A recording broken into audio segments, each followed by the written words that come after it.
Afternoon, everyone. Sorry I'm a little delayed. The meeting with the French minister was a little bit delayed as well, so my apologies. Before I update you on the Secretary's meeting with Minister Le Drian, I wanted to touch on the situation involving the downing of the Russian military aircraft earlier today. As the President mentioned a short time ago, U.S. officials have been in touch with their Turkish counterparts about this incident, continue to gather more information. And at Turkey's request, the North Atlantic Council held an extraordinary meeting today on this issue. I understand the NATO Secretary General has had some comments in the last short while on this issue. And while we're still gathering details, the United States and NATO support the right of Turkey to defend its airspace and sovereignty. We urge Turkey and Russia to de-escalate this situation and resolve this matter through discussion, diplomacy, and deconfliction measures. I can confirm once again that U.S. forces were not involved in this incident. Now, with regard to the Secretary's meeting with his French counterpart, the Secretary just concluded a very productive conversation with the French Minister of Defense, Jean-Yves Le Drian. The two also participated in the earlier meeting at the White House today between President Obama and President Hollande. The Secretary began today's meeting here at the Pentagon by again expressing his deepest condolences to the French people for the horrific attacks in Paris and by reiterating our commitment to strengthen shared efforts against ISIL. Secretary Carter and Minister Le Drian spoke within hours of the attacks and have been in frequent contact ever since. Their conversations have already resulted in several concrete steps. France and the United States are now sharing information and details about operational planning against ISIL to the fullest extent allowed by law. Our nations are also contributing to a thickening of the coalition air campaign, with sorties now originating from the French carrier the Charles de Gaulle. France was the first to join the United States in strikes against ISIL in Iraq. They have shown strong commitment to each facet of the campaign ever since. The French are helping to build the capacity of local fighters, training Iraqi Peshmerga forces, and have been at the forefront of efforts to stem the flow of financial support and foreign fighters to ISIL. The two countries are now looking at ways to further expand their cooperation. And while Secretary Carter and Minister Le Drian focused on counter-ISIL efforts in their conversation today, for the most part, France and the United States share security interests in other parts of the world. In Africa, for instance, the United States has supported the French mission to prevent the spillover effects of terrorism and extremism through our unique lift and aerial refueling capabilities. In Europe, France has joined the United States in providing our partners reassurance in response to Russian aggression. The French have also volunteered to lead NATO's Very High Readiness Joint Task Force at a future date. Echoing the President's words today, Secretary Carter thanked France for serving as an anchor for security on several continents and for standing as a steadfast ally. And again, that meeting wrapped up just a short time ago. With that, happy to take a few of your questions. Bob? Peter, on the Turkish shoot-down of the Russian plane, can you confirm, first of all, that the Russian plane did cross Turkish airspace? And also, Secretary Carter's view on this event, does he see this as a reason for there to be more discussion with the Russians about avoiding such conflicts in the future, or any additional interaction with the Russians on any level? Bob, we're still gathering the details, as I think even the President referenced, to find out exactly what happened here.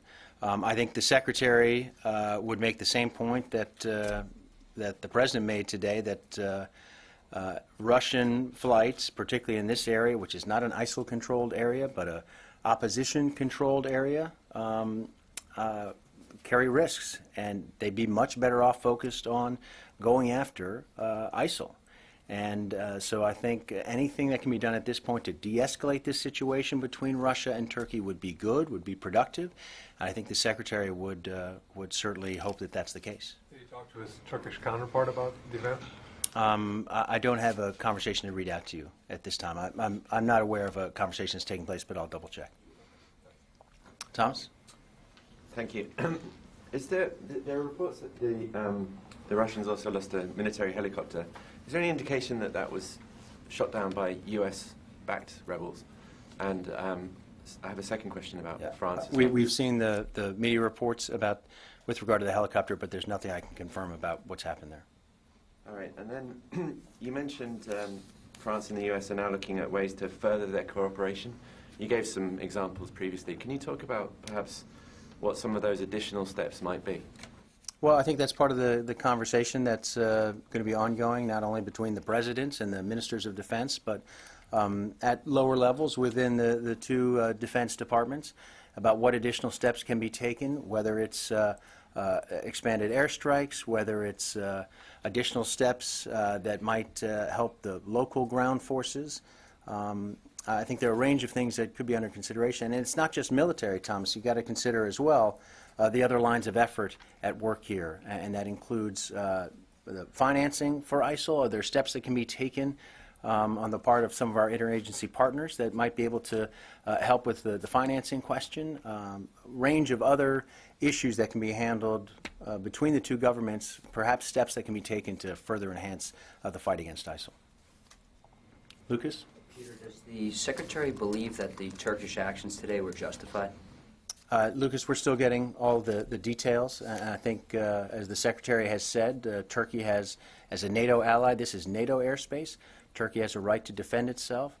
There were previous incursions that, of course, made the Turks concerned. And as a NATO ally, we had concerns as well. And so we're still waiting for the details to come out exactly in this instance. But as the Secretary has maintained, the President reiterated today, Turkey has a right to defend its airspace. They have right to defend their airspace, as you say, but when former top generals have made the case that when Russian bombers come close to the coast of the United States does not shoot them down. They launch fighters, they escort them. Do you think that should have been something that the Turks took on board? This is a question that you'd have to pose to the Turkish government. This is obviously a conflict zone right now, given the fight over Syria. Certainly different circumstances than what you described here in the continental United States. So this is a particular circumstance with particular aspects to it. That again, this is an action that the Turks chose to make. Chose to take today, and we're still looking at the details, but as we've said previously, as a NATO ally, this is NATO airspace. They have a right to defend their airspace. Yes? Sure. Do you have any update on Apache helicopter crash in South Korea? I know that there was information we provided yesterday on that. I don't have an update at this time beyond what we provided for you previously. It's an ongoing investigation. If we have more information, I'd be happy to pass it along, but nothing beyond what we had yesterday for you. Tony. In terms of the fight against ISIL, the Secretary in the last week and a half has said the Pentagon would intensify the fight against ISIL, and also he's looking to change the rules of engagement. He said that last week on MSNBC. Can you give some examples beyond going after oil trucks of intensifying the campaign? I think what he said was that the rules of engagement are under review and always under review, as you would expect in this kind of conflict. And the oil trucks is a perfect example of when there have been changes to those rules of engagement that we can share with you. But this is an ongoing process, Tony, that's going to involve adjustments as we go along in every aspect of our campaign, not just the rules of engagement, but other aspects of the campaign, how we are tweaking and adjusting the fight to make it more effective. And so I think what the Secretary was pointing to there, again, was a larger effort to constantly review how we're taking the fight to ISIL. Can we do it more effectively? And those the tankers are a perfect example of an adjustment we made that I think, as you all saw from the video that Colonel Warren played earlier today, is having an effect. What about increased use of special operations forces for direct action missions? Brett McGurk talked to reporters on Friday, and he suggested there's going to be more of the same, like what happened in May.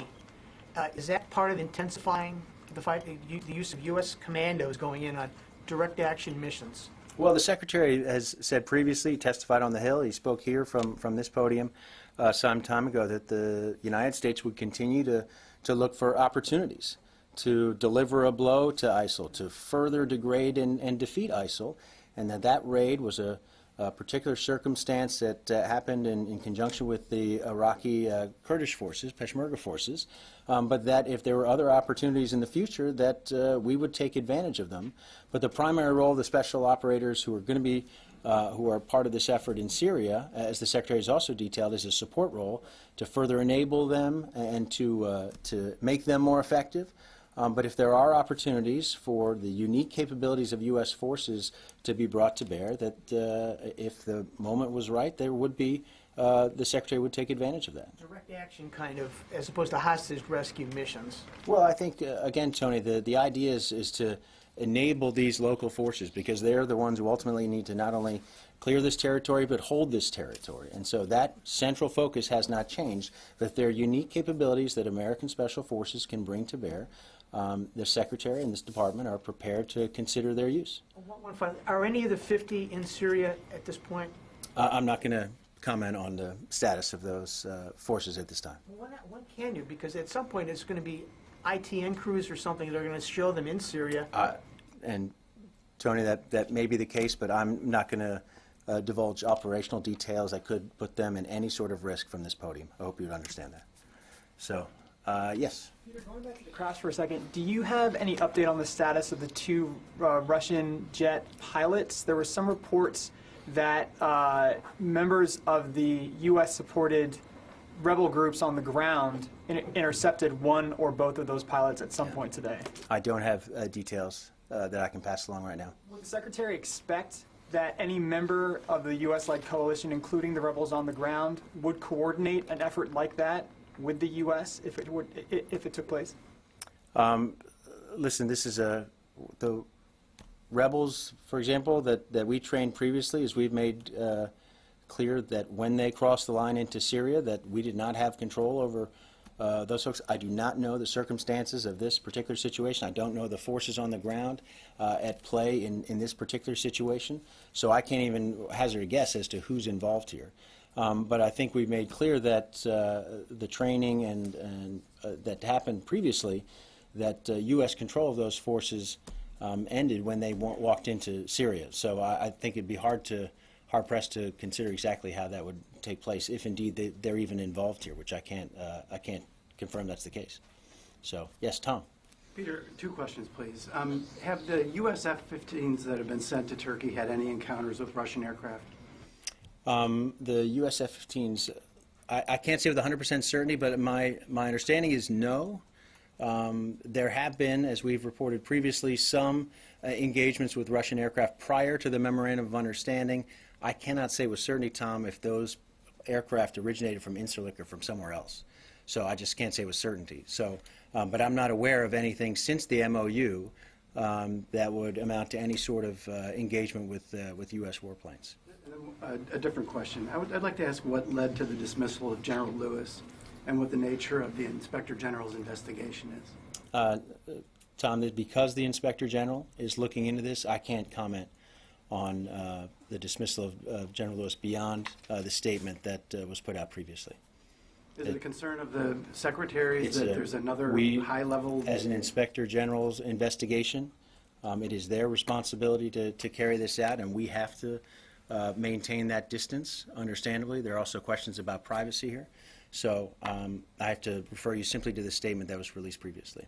Can I follow up? Barbara. I'm going to go back to the plane and then I have a follow-up on a different question. You've said a couple of times that you're still looking at the facts of what happened, and you very specifically, while you said Turkey had a right to defend its airspace, you did not answer Lucas's question about whether the Secretary felt this attack was justified. So very specifically, does the United States know whether this plane was shot at inside Turkish airspace? Do you know?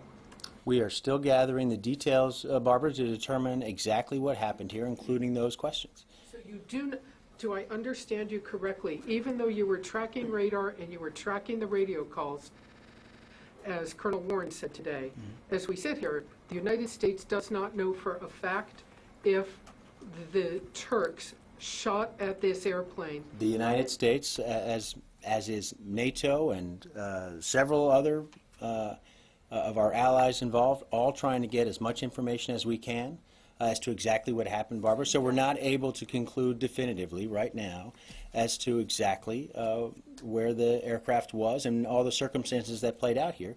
We hope to have that for you.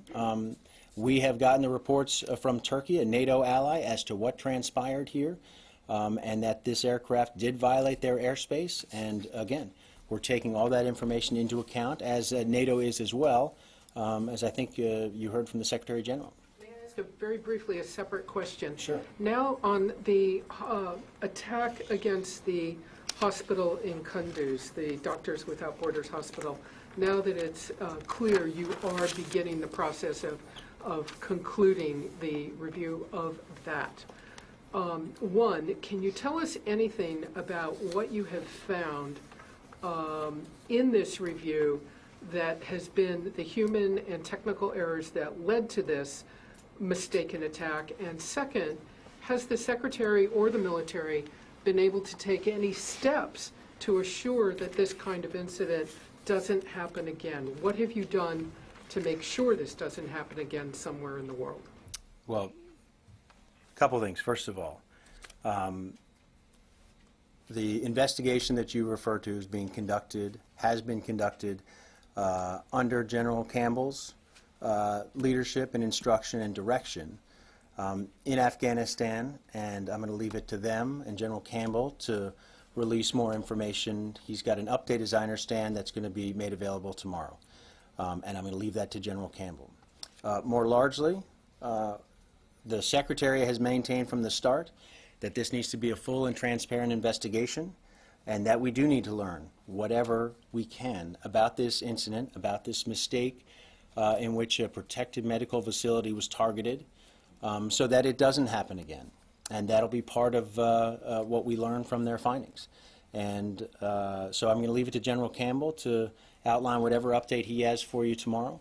And the Secretary's eager to hear what he has to say and eager to find out what's been learned through the course of this investigation. I have to assume if the news media is getting an update tomorrow, the Secretary's likely already been briefed on this. I can't actually confirm that he has been briefed. We're waiting to hear from General Campbell tomorrow in Afghanistan. Just yet about what you may have learned from this to make sure it doesn't happen again. Well, I think it's clear that the Secretary has made clear that the proper protocols need to be followed, not just in Afghanistan but around the world, to prevent this kind of thing from happening. But were there unique circumstances in this instance that we can learn from again? I think that's the sort of thing we're waiting to find out from General Campbell. Yes, Bill. The Turks said that they warned the Russian pilot 10 times. Do you know that to be true? My understanding is there were warnings. I think Colonel Warren referred to this this morning. So my understanding is there were warnings that that our the coalition was able to hear as well. Previous, so at NATO, this is when they were The coalition. So previously, Russian incursions were described as being not accidental. Does this incident also seem to be not accidental, antagonistic, or how could you characterize it? I think, Bill, these are some of the details that we're trying to find out ourselves as to exactly what transpired, and the Turks have described it, that they warned the aircraft in advance, and that the aircraft did venture into Turkish airspace. And again, the previous incidents, there were at least 2 previously that I'm aware of in which the Turks made clear their concern about this. NATO made clear its concerns to Russia. And so I'm not going to characterize this particular incident because we're still trying to track down the details. But again, there were 2 previous incursions, and we've heard from both the Turks, from the United States, and from NATO as a whole as to our concerns about that in the past. Yes, Christina. Thanks, Peter. Were any U.S. forces or officials aware of the possible Russian jet incursion before it was shot down? I think only to the extent, as I mentioned before, and I think as Colonel Warren mentioned, that the coalition heard the warnings previously. But in terms of a flight plan or something like that, no, I'm not aware of any advanced knowledge that this incident was going to take place. Obviously, it's an incident that we wish had not taken place, and now we're hoping that both sides, that Turkey and Russia, can de-escalate further. And once again, I want to highlight what something that the President referenced, and that is where the Russians were flying this particular mission, not an area controlled by ISIL, an area along the border with Turkey where there have been problems with incursions in the past. Russia If it was focused more on the ISIL fight, perhaps this incident wouldn't have happened at all. And then on a related topic, the Pentagon announced the intensification of the ISIS fight, even in the weeks before the Paris attacks. Can you assess the results of the intensification? Are you seeing any positive results so far? Well, we continue to apply pressure to ISIL on a number of different fronts. You've seen what happened in Sinjar, for example, and the cutting off that supply line. We consider that certainly to be a step forward. You've seen the movement of forces, some of those opposition forces around Raqqa. The taking of Al-Hol is another indication of a step forward. Again, there are going to be steps back as we engage this fight, but many in those instances, coalition air support made a difference to those forces. And coalition support overall made a difference. So we're tracking those things. We've seen the progress with regard to targeting the oil infrastructure in recent days.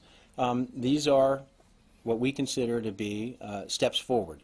Again, there are going to be challenges along the way as well. There is no silver bullet here. But we do consider that the effort to try and if you will, accelerate this fight is moving forward, and I think what we heard from the President today, and certainly the conversation the Secretary just had with his French counterpart, we're looking to ways to further accelerate it with the help of the French and others.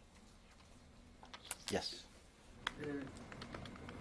Peter, given that the U.S. F-15's aircraft are based in Incirlik to help protection of the Turkish airspace, which you also described as a NATO airspace, do you consider the U.S. to be very much part of any escalation whatsoever to come out in that area? Those forces are there. The U.S. aircraft there, those F-15s in particular, are there to assist a NATO ally at the request of a NATO ally. And so we don't consider that escalatory. We consider that a step to aid an ally and partner. And that's the purpose for those aircraft. Yes, Tara. The Russian Defense Ministry has issued a statement that it's deploying its cruiser, the Moskva, off the coast of Latakia, and it has an S-300 equivalent on board. It's a long-range anti-aircraft missile. How much more dangerous is it getting for U.S. and coalition pilots to operate in Syrian airspace? And given this escalation, will continued air operations against the Islamic State in Syria continue at pace? Well, first of all, our missions are continuing, even today, and we're not going to slow down our pace, and our mission continues. We have the memorandum of understanding in place with the Russians. That has, up to this point, proven successful in keeping our aircraft safe, our crews safe, and so we don't anticipate problems.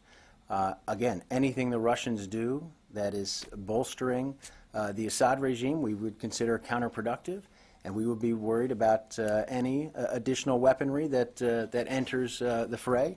But we do expect the Russians to abide by the memorandum of understanding and to do their part to make sure that the skies over Syria remain safe for our crews. Did Turkey sign the memorandum of understanding? The memorandum of understanding was signed by the United States on behalf of all the coalition members, and so Turkey would be covered under that.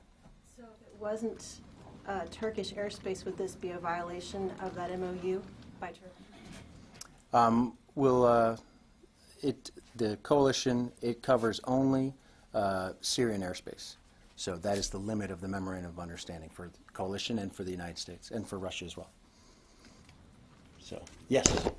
Will Truman be joining the Gulf for airstrikes in Syria and the Eastern Med?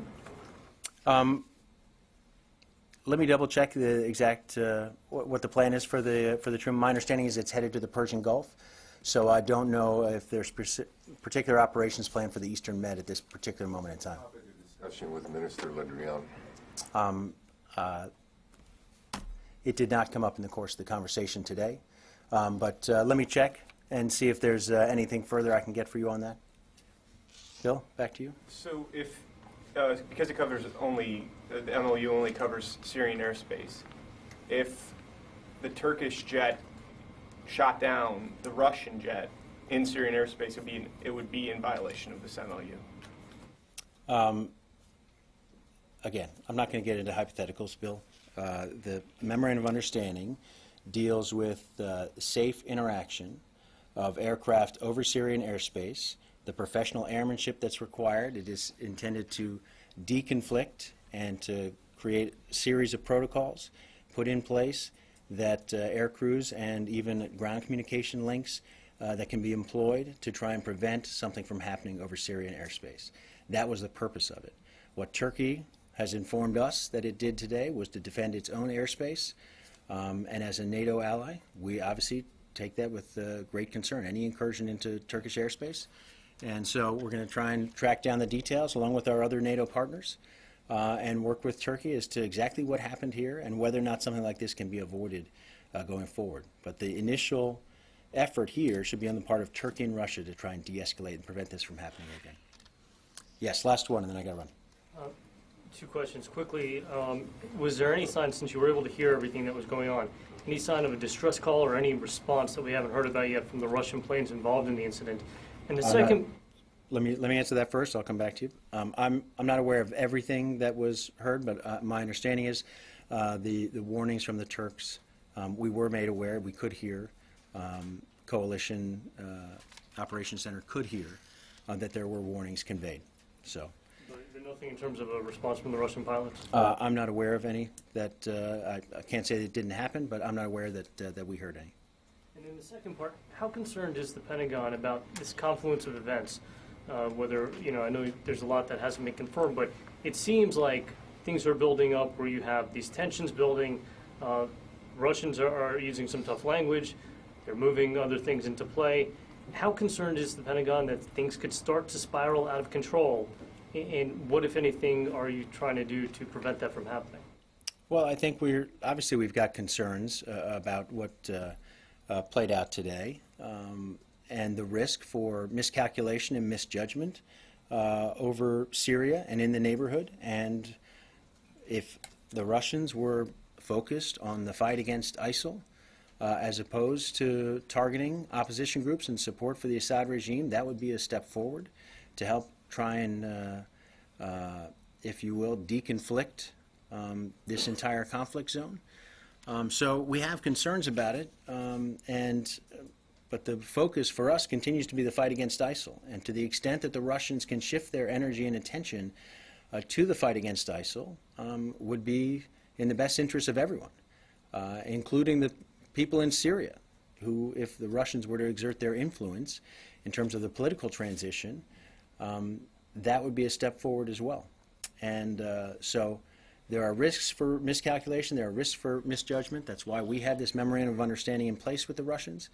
And we would like to see steps on the part of a number of actors, but the Russians in particular, to try and move move the fight against ISIL forward, and at the same time strike some sort of political and diplomatic resolution to the Syrian civil war, which is the goal really ultimately here for everyone. Lucas, I got to run. All right, Lucas. In the last week, two of Secretary Carter's former predecessors, Secretary Gates, Secretary Panetta, appeared on my network, the Fox News Channel, and offered a number of criticisms, saying that the United States needs to do more, to destroy the Islamic State. President Obama's former Undersecretary of Defense for Intelligence, Mike Vickers, penned an op-ed recently saying we need to treat the Islamic State like the war against the Taliban in Afghanistan. Has Secretary Carter spoken to any of his predecessors or former Undersecretary Mike Vickers? Does he share that sense of urgency, and is he relaying that across the river? Well, first of all, I think Secretary Carter has had a sense of urgency about this himself since he took this job. And he has, as he's detailed to you, taken several steps over the past few weeks and months to not only assess the situation there, but look at what's working in the fight against ISIL, look what's not working, make adjustments to ramp things up, whether it's the air campaign, whether it's, again, the insertion of these special operations forces into Syria, steps that we think can further enable local forces to ultimately prevail in this fight against ISIL. With regard to his predecessors, the Secretary has had conversations in the past, I know with several of his predecessors, has a good relationship with a long list of people and worked with many of them very closely. I know that he respects their views on these issues and sought their counsel in a host of different ways since he's taken over this job. But he has his own views about what should be happening now on the ground. He's detailed them to you, and he believes that the changes we're making will intensify this fight, will accelerate this fight against ISIL, and there may be more opportunities to do even more in that regard, and that's one of the conversations he just had with his French counterpart. There are going to be further adjustments. There are going to be further enhancements to this fight, and the Secretary is going to continue to lead that effort and get advice and counsel and support from wherever he can. Thanks very much, everyone.